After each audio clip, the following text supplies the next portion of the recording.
Programme, تو آپ آئے لانچنگ تقریب میں، تو وہاں اتنے لوگ آئے جون کے مہینے میں شدید گرمی میں، اور اتنی فیمیلز، اتنی عورتیں، اتنے بچے، میں ان سب کا شکریہ ادا کرتا ہوں جنہوں نے مجھے عزت بخشی. اور صبح 2 بجے سے پروگرام شروع ہوا اور رات 10 بجے تک پروگرام چلتا رہا. اور اتنا لمبا پروگرام وہاں قذافی اسٹیڈیم الحمرا ہال کی تاریخ میں میرا ابھی تک ریکارڈ نہیں ٹوٹ سکا کہ 8 گھنٹے تک پروگرام ایک ہی چلے. ایسا کبھی بھی نہیں ہوا زندگی میں. اور اس میں ایک اور مینشن کرتا ہے، اس پروگرام میں بہت سارے ہمارے پاکستان کے فیمس سنگرز بھی موجود تھے. اور اس میں شیر میاں داد کا ایک کال مجھے نہیں بھولتا کہ اس نے کہا کہ میں 3 دن پہلے اس حال میں پروگرام کر کے گیا ہوں، لیکن اس دن 100 سے بھی کم لوگ تھے. لیکن آج یہ تو ظاہر ہے نا کہ آزاد کی کاراگری، آزاد کو لوگ پسند کرتے ہیں کہ یہاں سیڑھیوں پہ بھی لوگ بیٹھے ہیں. اور میں خواتین آج بھی مجھے نہیں وہ بھولتی، لاہور کی خواتین جنہوں نے اپنی جیب سے پیسے خرچ کر کے پانی کی ٹھنڈی بوتلیں لوگوں میں تقسیم کی تاکہ آزاد کا شو کامیاب ہو، فلاپ نہ ہو جائے. تو اس میری ریٹنگ کو دیکھ کے پھر ادارہ اور سارے معاملات لوگ چپ ہو گئے کہ نہیں یار اس کو نکالا نا تو پھر معاملات اور ہو جائیں گے. اور کرتے کرتے یہ اتنا ٹائم گزر گیا. لیکن اب مجھے ایسا لگا کہ اب پابندیاں لگنی شروع ہو گئیں، بہت ساری پابندیاں، ایسے نہیں بولنا، ایسے بولنا، یہ نہیں کرنا، یہ کرنا ہے، ایسی باڈی لینگویج نہیں کرنی، فلاں کے خلاف بات نہیں کرنی، فلاں. تو یہ باتیں مجھ سے نہیں ہو سکتی. میں ہوں آزاد بندہ اور آزاد مائنڈ سے میں کام کرنا چاہتا تھا، اس لیے میری مجبوری تھی. اور لوگ چاہتے تھے کہ میں کھل کے بولوں، اور کھل کے بولتا تھا تو لوگوں کو پسند آتا تھا. لیکن مجھ پہ پابندیاں زیادہ لگ رہی تھی، تو اس لیے میں نے اوائڈ کیا. میں نے کہا بجائے اس کے کہ تعلقات خراب کیے جائیں، بہتر یہی ہے کہ کنارہ کیا جائے. تو میں نے کنارہ کیا. اس کے متبادل تھوڑا سا میں نے بریک لیا اور سوچا میں نے کہ کیا کرنا چاہیے. پھر میرے مائنڈ میں یہ آئیڈیا آیا کہ میں اپنا چینل کیوں نہ سٹارٹ کروں. تو میں نے آزاد رنگ کی کوششیں شروع کی. اور جب یہ رجیم چینج ہوا، پاکستان میں حکومت چینج ہوئی، اس کے بعد پیمرا نے کافی سارے ایشوز ہیں، یعنی کہ لائسنس بننا بھی اب بہت زیادہ مشکل ہے. تو اس لیے میں نے ریڈیو اگر ختم کیا، اگر اب شوز نہیں کرنے اب میں نے FM 95 پہ، تو اس کے متبادل میں نے آپ کو آزاد رنگ دے دیا اپنے چاہنے والوں کو. اور آزاد رنگ پہ آپ مجھ کو پولیٹکس کے شو میں بھی دیکھیں گے، سیاستدانوں سے کڑک اور رخت سوال کرتے بھی دیکھیں گے، اور اس کے علاوہ انٹرٹینمنٹ بھی دیکھیں گے. میں انٹرٹینمنٹ چھوڑوں گا نہیں، کیونکہ میں جب بھی اس فیلڈ میں آنا چاہتا تھا 2-3 سال پہلے بھی، تو میرے دوست مجھے روکتے تھے کہ نہیں یار انٹرٹینمنٹ میں بہت کم لوگ ہیں اور نیوز میں تو بہت زیادہ ہیں، آپ نیوز میں چلے جاؤ گے تو ایسا ہوگا ویسا ہوگا. مطلب کہ میں پھر تھوڑا سا سلو ہو جاتا تھا. لیکن اب میں نے یہ تیار کر لیا، مائنڈ بنا لیا کہ میں نے نیوز پہ بھی کام کرتے رہنا ہے، اور اس کے علاوہ انٹرٹینمنٹ پہ بھی کام کروں گا. یہ تو ہوگی میری تفصیل. اور کیونکہ میں FM 95 پہ نہیں جا رہا، لوگ مجھ سے پوچھ رہے تھے، تو اب میرا خیال ہے آپ کو جواب مل گیا ہوگا کہ میں اب آزاد رنگ پہ آپ کو ملا کروں گا. اور اس پہ ریڈیو سٹائل میں بھی شو کریں گے ہم، اور ریڈیو سٹائل میں وہ مکسر اور میوزک، وہ ہلا گلا، وہ سارا کچھ کریں گے. لیکن کیونکہ آپ کو پتہ ہے کہ ٹی وی کی تھوڑی سی کیٹیگری اور ہوتی ہے اور ریڈیو کی کیٹیگری تھوڑی سی اور ہوتی ہے، تو یہ ہمیں ملحوظ خاطر رکھنا پڑتا ہے. تو جو پروگرام اسپیشلی ہوں گے FM سٹائل میں، اس میں آپ میرا وہی انداز، وہ سارے معاملات دیکھیں گے جو آپ کو پسند ہیں.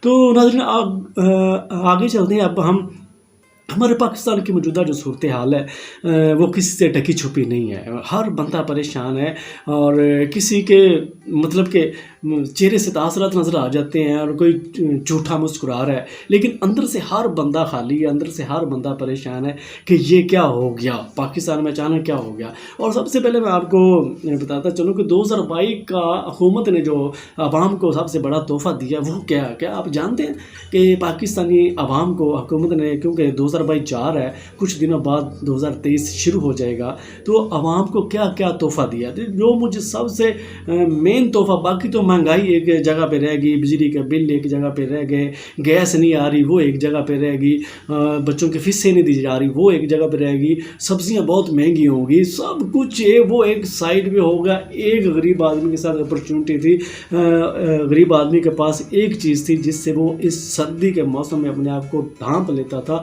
میں نے جب وہ نیوز سنی اور جب مجھ تک میرے سورسز نے مجھے بتایا کہ جناب لنڈے کی جو یہ جرسیاں اور سویٹر اور یہ رومال غریب آدمی خرید کے اپنے اوپر لیتا ہے سردی سے بچنے کے لیے، اس پہ بھی ٹیکس کسٹم ٹیکس بڑھا دیا اس حکومت نے، اور بہت زیادہ دباؤ ڈال رہے ہیں، اور 300 کنٹینر تقریباً وہیں رکے ہوئے ہیں ڈالر کو مصنوعی طریقے سے کنٹرول کرنے کے لیے کہ جناب کنٹینر آئیں گے تو ڈالر دینے پڑیں گے، اور یہ معاملہ تو وہیں پڑے ہیں، وہ میرے خیال سردیاں ختم ہو جائیں گی اور لنڈے کا مال یہاں نہیں آئے گا، وہ سمندر کنارے وہیں پھینک دیں گے، اور غریب آدمی کے پاس ایک لنڈے کی جرسی پہننے کی بھی طاقت نہیں رہی، وہ بھی ان لوگوں نے چھین لی ہے۔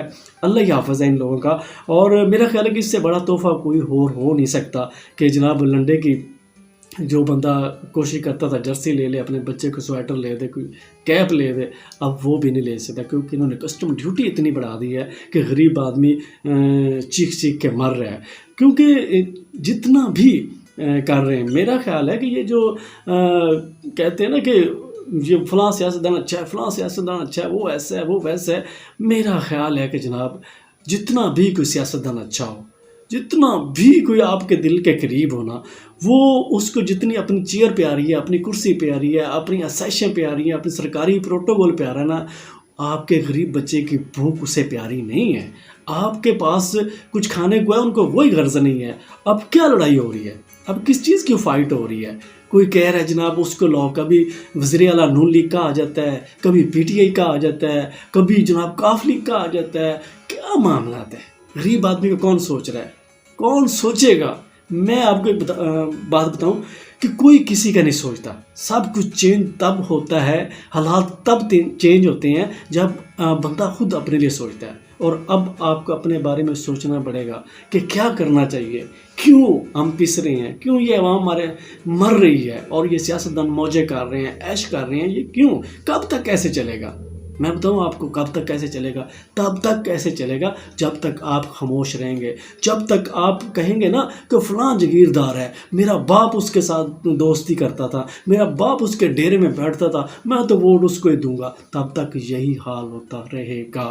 اور اپنے بچوں کا خیال کریں، اگر آپ اپنے بچوں کا اچھا سوچنا چاہتے ہیں تو اندر کی آواز نکالو، ڈرو مت، حق کے لیے بولو، کیونکہ اس ٹائم موجودہ دور میں جب سے یہ رجیم چینج ہوا ہے، کوئی بھی ساری زبانیں بند ہیں، کوئی نہیں بول رہا، ہر بندہ جو ہے نا وہ کان دبا کے وہ پھر رہا ہے، کوئی بندہ سچی بات کر ہی نہیں رہا، اور میڈیا میں آئے تو ہر بندہ جھوٹ پہ جھوٹ، سمجھ نہیں آتی یار بندہ کرے کیا، اور معیشت تباہی، ہر چیز، اس سے بری اگزامپل کیا ہوگی کہ لنڈے کی جرسیوں پہ بھی ٹیکس بڑھ گیا یار، باقی یہ دھمکیاں، اور پہلے تو مطلب کہ بہت ساری کمپنیاں تو بند ہو رہی ہیں، بہت سارے ظاہر ہے کہ معاشی معاملات کب ہوتی ہیں، جب ہماری کوئی چیز بن کے باہر بیچنے کے لیے ہوتی نہیں ہمارے پاس، جب ہم کچھ بیچ ہی نہیں سکتے تو پھر ہم کیا کریں گے؟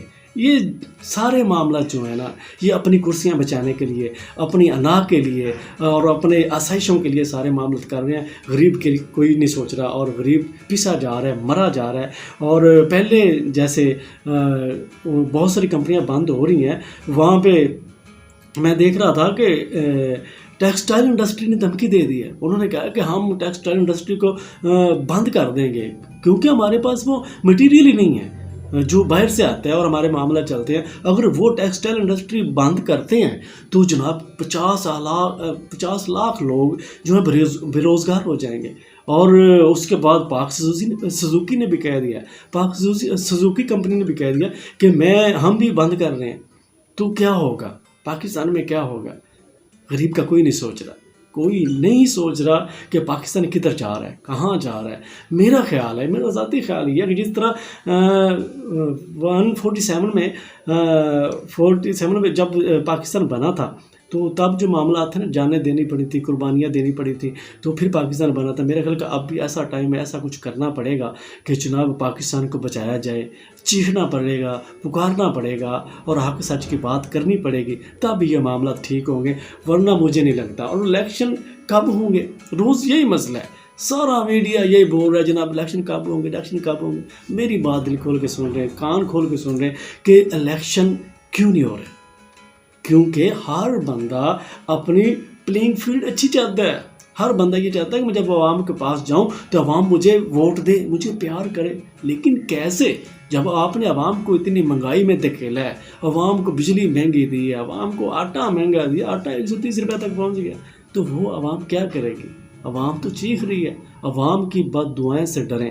میں تمام سیاستدانوں کو کہتا ہوں کہ عوام کی بد دعاؤں سے ڈریں آپ. ایسا نہ ہو کسی کی جو عرش پہ پہنچے اور سب کچھ ملیا میٹ کر دے. اس وقت سے بچیں اور خدا کو یاد کریں. اور یہ دنیا فانی ہے، کسی نے یہاں نہیں رہنا، سب نے چلے جانا ہے. تو ناظرین، آج کے پروگرام میں اتنا کافی ہے، اور میں امید کرتا ہوں کہ آپ کو آج کی کچھ باتیں پسند آئیں گی، اور آپ کو اگر میری باتیں کچھ اچھی لگیں تو نیچے کمنٹ سیکشن میں کمنٹ کریے گا، لائک بھی کریے گا اور شیئر بھی کریے گا. اور دیکھتے رہیں آزاد رنگ ہمارے سنگ.